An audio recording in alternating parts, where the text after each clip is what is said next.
you go into the right, and if it's wrong, you go into the wrong. And so let's look at one of them. This one, the first one. So the if thing is this skill builder. And it says you have to get 100% correctness. So the problem set correctness is 100. And that means you have to get, that's where you should have gotten the first 3 right. If you get the first 3 right, if you get the first 3 right and get 100% on your skill builder, a lot of, and in fact, an if then that we're going to show you later, this if then is just one question, and you either get it right or wrong. And so if you get it right, you do the next thing, and if you get it wrong, you do the third thing. So this one should have been, if you're right, you end up in congrats, and that's the congrats condition. Congrats, you did a perfect job, which I did not do. And if you get it wrong, you end up in the post-test, and that's this one, where you take these 3 questions. So that should be the right and the wrong. And I don't know, unless the correctness one, you know, it was set at 100%. Is it because you got one of them wrong? Even though you got 3 in a row right? Right, and that means that my skill builder percentage should have been 75%. Because out of the 4 I did in my skill builder, I got wrong, right, so 75%, which means it should have been a thumbs down, which should have sent me into the post-test. You have in your experiment, if you get 2 correct in a row, then you're fine. Oh, you mean the directions? No, in the A experiment on the, like right on the Right here? Yeah. Yes, so this is, I set it as a linear skill builder, so I should get 3 right in a row. And then you finish, but that doesn't mean I got 100%. But, yeah, and so that's where I'm not sure why it's not setting that. Instead of trying to debug that right now, we'll ask Chris Donnelly, who built the if-then statement. So, I haven't played around with that much. Would you please actually show the documentation I made for the if-then else statement? Yes. Because there's pages where I've actually documented a bunch of stuff, including actually how you actually analyze your data. So to get there, everyone can get there with me.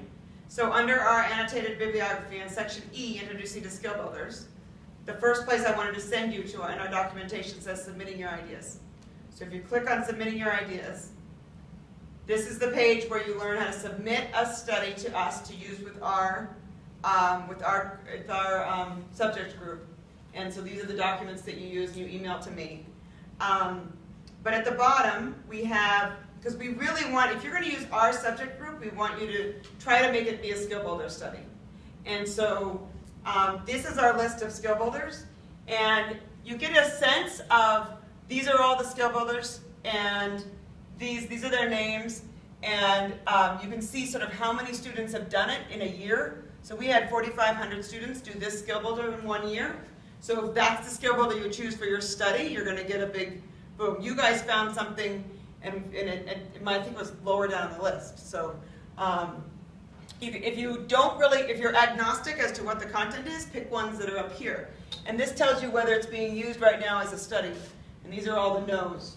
If you're a real math person, like you guys are in schools and educators, if you really love math, then you might want to be picking a topic that matters more to you. If we go all the way down to by the way, that's a really relevant question. Yeah. What % of you know that actually, I care about this topic. I care about, like I know you care about mind wandering. You don't really care what the topic is. Whereas you probably care deeply about the particular math content of interest, right? How many of you are like content focused? Like it's really a focus, 1, 2, okay. How many of you clearly are not content focused? Okay, good. All right, good to know. So you guys have different, attending to your 2 different use cases is very different for us. But this is the problem set I used for that division. So this is the dividing proper fractions. That's the one with just those naked problems. So that was the skill builder that had all those naked problems in it. And that year, the year 2013-14, it was used by 1,600 students. And that's the one I picked for this demo to go with our other study, the study that we had already done that was a little static study. Yeah, do you have a question? Yeah, that's something you said before about using or incorporating something that has been like testing into a skill builder in order to use the sample that you guys, of students and teachers that Right. you've got. So how does the other testing get done? Is it basically you send a link out to teachers that you want to use it or like, what's the difference between your pool of people Right. and? So that's what's really happening right here. Once we get the thing made and we know how to analyze the data. So we're gonna spend some time today talking about this part. Okay. So we'll get to that, because that is an important question. But the reason, we are offering our user base as your subject pool, and so this whole skill builder discussion becomes important, because that's gonna make things happen faster. But, you know, if you're using your own subject pool, then you might find out whether they're the ethnicity and what school it is, and you know those sorts of things. You have to write your IRBs differently, of course, and that kind of thing. So we can use your framework that, directed the links out to Yeah. teachers that we recruit ourselves? Yes, Okay. that's Yeah. easy, right? Or not easy, that's hard, or easy, I don't know. See, some people are gonna raise their hand and say, that's easy, and some people are gonna raise their hand, that's impossible. You And know, by the and way, so, and who wants to raise their hand and say, no, I actually want to run this through edX? Okay, well, that's easy too, Yeah. and we'll show you the Yeah. LTI trick that but actually that's all in allows that you, blue section. that allows you to do that. Yeah, Are you gonna say anything about how students actually get enrolled in this process? And, could you follow a student, from year to year?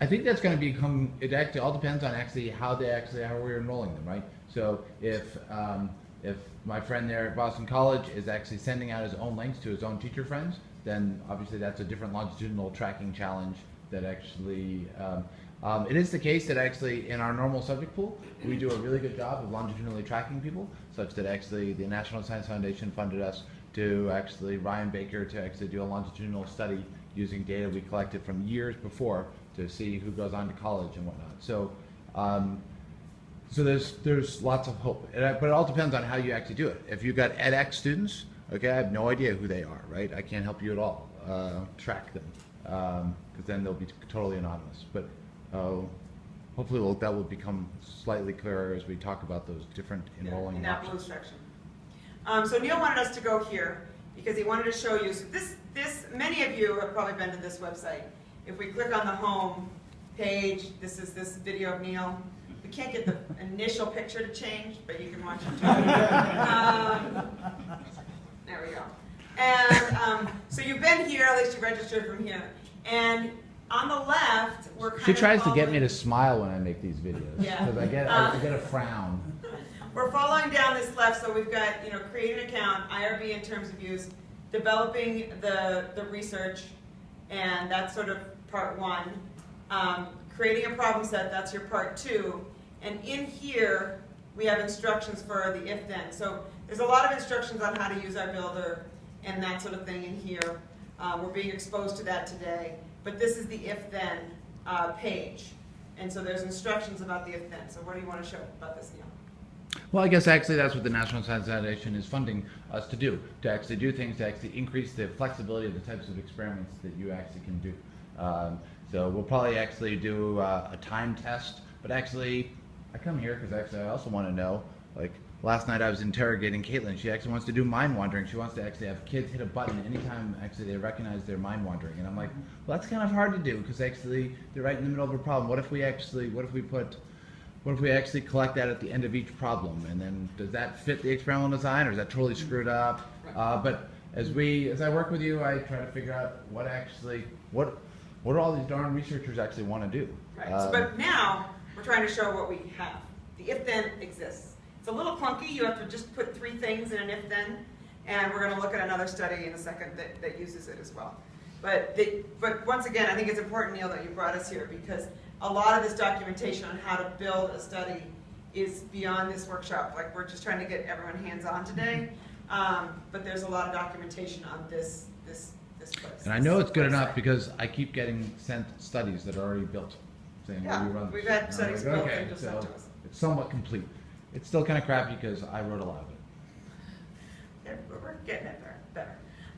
So we've done G, how the image study can be a skill builder. So, taking your idea and turning it into a skill builder is most of the time possible. Not always, but we can be possible.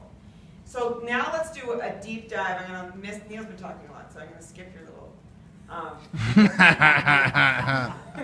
That's how we just save time. Yeah.